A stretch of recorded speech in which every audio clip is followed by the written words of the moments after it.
वह हार आपको अपनी ही अलमारी में किसी साड़ी में उलझा हुआ मिला।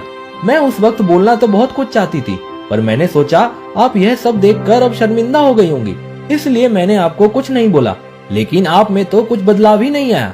जब भी मायके जाती हूँ तो आप मेरी साड़ियों से भरा हुआ बैग पूरा चेक करती हो कि कहीं मैं मेरे मायके में यहाँ की कोई कीमती सामान तो नहीं ले जा रही। मुझे आपकी सब हरकतों के बारे में पता है माँ जी। आप मुझे इस घर की बहू कम और चोरनी की नजर से ज्यादा देखती हो। मेरे बाबूजी ने ससुर जी का अच्छा स्वभाव देखकर इनके कहने पर आपके घर की बहू बनाने के लिए हाँ कर दी थी और मेरी किस्मत पर इतराते फिरते थे। पर मेरे बाबूजी को यह नहीं पता था कि बेटियों का गरीब मायका संपन्न ससुराल में अभिशाप बन जाता है। गरीब घर से आई हुई लड़की को संपन्न ससुराल वाले हमेशा दोयम दर्जा देते हैं, वरना इस घर में मेरे अलावा जेठानी जी भी रहती हैं। पर आपने कभी उन पर तो शक नहीं किया, क्योंकि वह संपन्न मायके से है और मैं गरीब मायके से। इसी बीच राधिका का पति आकाश जोर से चिल्लाता हुआ कमरे में आया और बोला, लो माँ, आपके पैसे मिल गए। अभी रिधिमा को उठाने गया था उसके कमरे में, क्योंकि उसकी ऑनलाइन क्लास चालू होने वाली थी, तो देखा उसके बेड पर आपके पैसे बिखरे हुए पड़े थे। मैंने रिधिमा से पूछा तो उसने बताया कि कल वह दादी के कमरे में गई थी।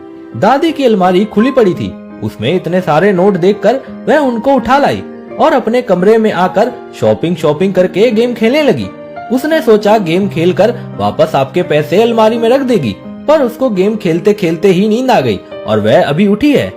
यह सुन देवकी जी का चेहरा पीला पड़ गया और राधिका का चेहरा अपने आत्मसम्मान पर लगे झूठे आरोप को अपने आप हटता हुआ देखकर गर्व से चमक गया था।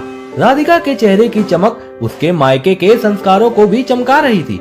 तभी आकाश राधिका से बोला, जाओ चाय बना लाओ, इतनी देर से माँ ने सिर में दर्द कर रखा था।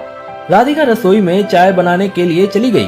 राधिका ने जैसे ही गैस पर पानी का बर्तन रखा, तभी आकाश ने पीछे से आकर उसको पकड़ लिया और बोला, माँ की पूरी बातें मैंने भी सुनी थी।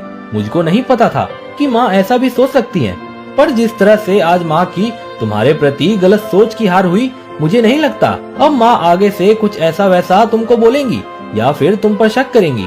अगर माँ दोबारा ऐसा करेंगी तो तुमसे पहले मैं तुम्हारे स्वाभिमान की रक्षा करूंगा, तुम्हें लेकर और कहीं चला जाऊंगा जहाँ बार बार तुम्हें अपने सम्मान और स्वाभिमान की परीक्षा नहीं देनी पड़ेगी। आकाश राधिका के सामने हाथ जोड़कर खड़ा हो गया और बोला, मुझे और बाबूजी को ये आखिरी मौका दे दो, इसके बाद तुम्हारे साथ ऐसा कभी नहीं होने देंगे। राधिका ने देखा रसोई के बाहर से उसके ससुर जी भी देवकी जी के किए गए व्यवहार की माफी मांग रहे थे। अपने ससुर जी और अपने पति का प्यार देखकर राधिका की आंखें छलक उठी। दोस्तों, एक गरीब घर से आई हुई लड़की को संपन्न ससुराल वाले हर बात पर उसके मायके की गरीबी का एहसास उसको करा ही देते हैं।